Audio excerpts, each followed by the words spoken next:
এই দুনিয়াতে 70-80 বছর বাঁচত, তাহলে সারা বাংলাদেশের মানুষ একমাত্র পাগল হাসানকে নিয়ে চর্চা করতো, আর কেউ এখানে কোনো খাবার ছিল না।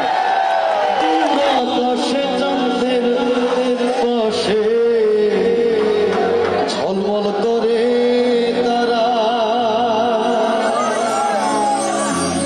আমার কেহ নাই আর বন্ধু কেবল তুমি ছাড়া। তুমি বুকের ভিতর রইও রে বন্ধু,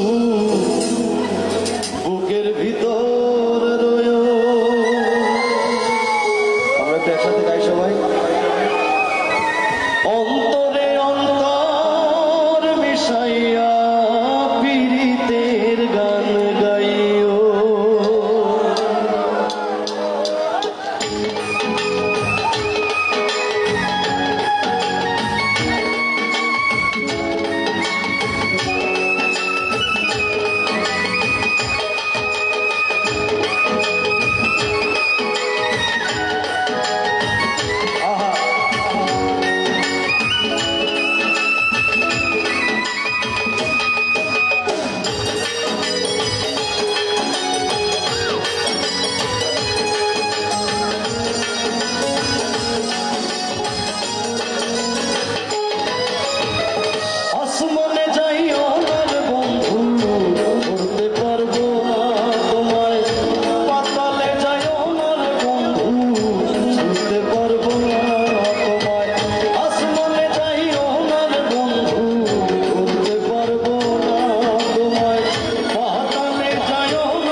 দিকে, তাও প্রায় 17-18 বছর আগে।